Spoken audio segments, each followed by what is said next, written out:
Reka tubashimire abakunzi ba Nexus TV aho muherereye hose. Muri aka kanya rero turavuze dutereka makuru yihuse cyane tubagezeho ibiri kujya mbere. Ese nibiki biri kujya mbere none ahangaha?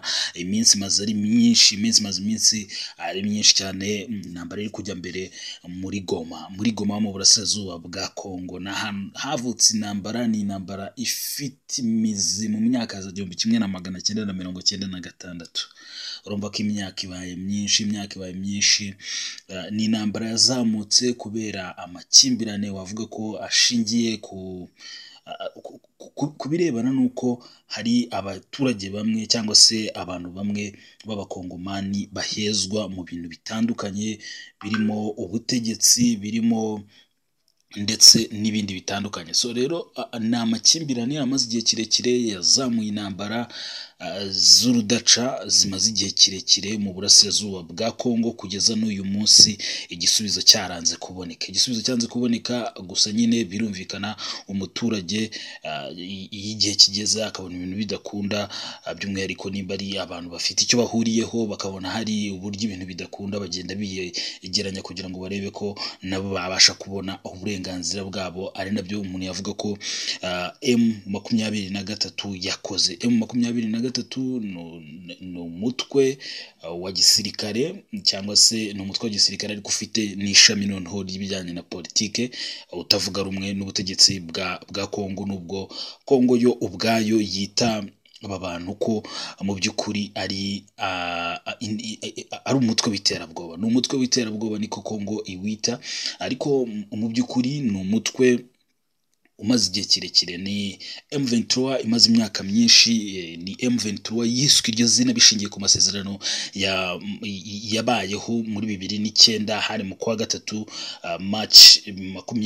hari mu kwa gatatu ku itariki 23 amasezerano ashyirwaho umukono yuko hari bitubahirizwaga, abaturage bahezwaga bagiye noneho nabo gushyirwa mu buyobozi, yaba ubuyobozi busanzwe ndetse n'ubuyobozi bw'inzego za gisirikare. Ariko mu by'ukuri ibyo ngibyo ntibyabashije gukunda, bakomeza badvancinga, bagerageza noneho kuba bakomeza gukora iyo bwabaga. Iyi M23 mu bihe bitandukanye hakomeje kugenda havugwa amakuru yuko mu by'ukuri yaba ifashwa n'u Rwanda. Ibintu guverinoma y'u Rwanda yakomeje guhakanira kure, ihakana ivuga iti mu by'ukuri twebwe nta hantu na hamwe, nta kintu na kimwe dufasha M23, nubwo amaraporo menshi y'imiryango mpuzamahanga yagiye akomeza nayo kugaruka avuga ko u Rwanda rushobora kuba narwo rufasha M23. Mu by'ukuri icyo u Rwanda rwo rukomeza kugenda ruvuga nuko ahubwo rutewe inkeke n'umutekano mukeya uri mu burasirazuba bwa Kongo, ndetse no kubona abaturage bamaze imyaka irenga 20 n'ingahe bari mu Rwanda barahunze, aho kubera kwitwa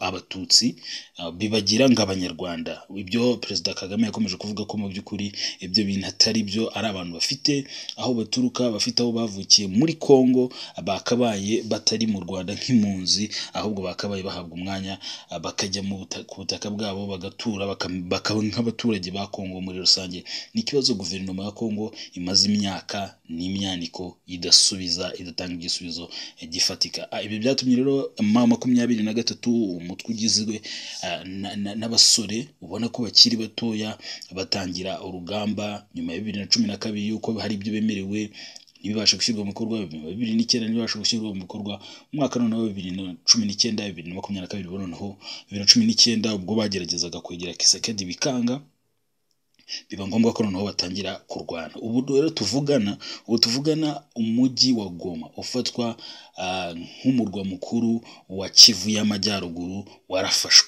warafashwe ufatwa na M23 mu ntambara umuntu yavuga ko yamaze icyumweru kimwe, ariko isiga hari bimwe yangije, ndetse mu by'ukuri bigaragazwa ko hari n'abantu bakomeje kwitaba Imana muri Kongo, bashobora kuba bagera mu ijana mu minsi nk'itatu yonyine. Urugamba rwashyushye muri 26, 27, 28, haba harapfuye abantu bagera mu ijana, abandi barenga 1000 bagakomereka. Urumva ko atari ibintu bigize, ndetse iyi ntambara kuva yatangira ubu indi nshuro abantu bagera mu 400 bigaragara ko bataye ingo zabo cyangwa se bavuyemo impunzi. Ubu rero M23 cyangwa se M23 niyo iri kuyobora Goma.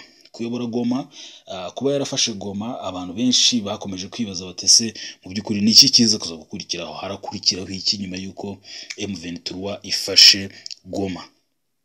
Bamwe bakavuga bati nk'uko bigaragara Kisekedi ibyo asabwa ntashaka kubyumva, ntashaka kubikozwa habe na gatoya. Abavuga ati twebwe ahubwo noneho we are ready, turi ready.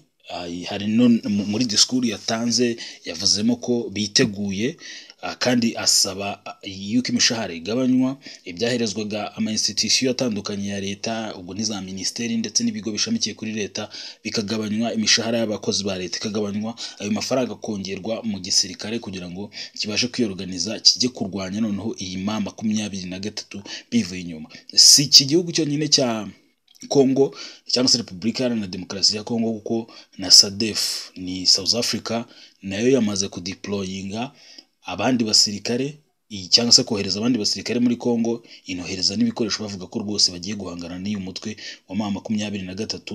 Ubwo bishatse kuvuga ko Kisekedi adashyize ku ruhande, ataciye ku ruhande, yavuze ko rwose akomeza intambara kugeza bongeye kwisubiza Goma. Nyamara ni ibintu umuntu yavuga ko bigoye, kubera ko urumva niba yari afite abacanshuro bamwe batangiye kugenda b'Abanyaromaniya bagera mu 280 baciye mu Rwanda. Ubu none aha ngaha tuvugana hari abasirikare bamwe na bamwe bahungiye mu Rwanda ba FARDC nyuma y'uko gutsinzwe, abandi bahabwa umwanya bajya muri Bukavu, muri South Kivu. Noneho umuntu witwa umusirikare wa M23 nawe akavuga ati we are here to stay, cyangwa se turi hano tuzahaguma, turi muri Goma tuzahaguma. Ubu tuvugana hari ikiganiro n'itangazamakuru, ikiganiro cyanitabiriwe na radio na televiziyo bya Repubulika Iharanira Demokarasi ya Congo. Mu by'ukuri ibintu wavuga ko kiri kubera kuri Serena iri Goma, ni hoteli yitwa Serena iri Goma. Umuyobozi wa umuhuzabikorwa wa M23, umuhuzabikorwa wa M23, ubwo turavuga ni Corneille Nangaa yatangaje mu kiganiro n'itangazamakuru, nk'uko tubikesha bimwe mu bitangazamakuru ubu ngubu biriyo live, yatangaje ko ari igihe gishya, ari amavugurura, bahari bazahaguma, nta byo kuvuga ngo bazasubira inyuma, bazahaguma uko bizagenda kose.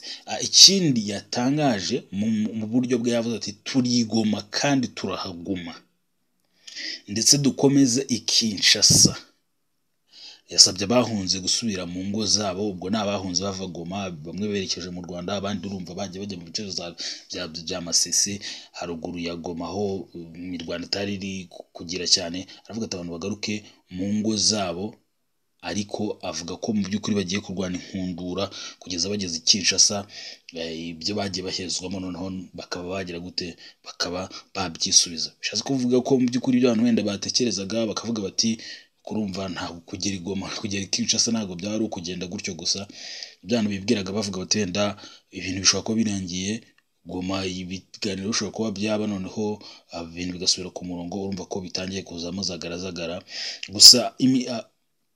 Abakuru b'ibihugu bya Afurika y'Iburasirazuba basabye ko bibaye bikunze ibintu bijyanye n'intambara by'amasasu byashyirwa hasi, hagatangira ibiganiro, ndetse byanakunda hakaba hari ingabo z'umuryango wa Afurika y'Iburasirazuba zoherezwa muri kariya gace kuba zacunga umutekano. So rero turaza gukomeza kugenda tubagezaho ese bimeze bite. Ejo twabonye Willy Ngoma, ni umuvugizi wa M23 mu rwego rwa gisirikare, ari kumwe n'abanyamakuru barimo nabo mu gihugu cy'u Rwanda, abaganiza babwira ati murabona ko wenda hari ibintu byagiye byangirika, ariko ibintu turi kubisubiza ku murongo, murabona ko dutuje kandi we are here to stay. N'uyu munsi yagaragaye yeskotize umuhuzabikorwa wa M23 Corneille Nangaa mbere yuko ikiganiro gitangira. So rero turaza gukomeza kugenda tubagezaho uko amakuru agenda akurikirana, ndetse muri rusange turabegeranyiriza ni ibiki byavuye muri iki kiganiro n'itangazamakuru.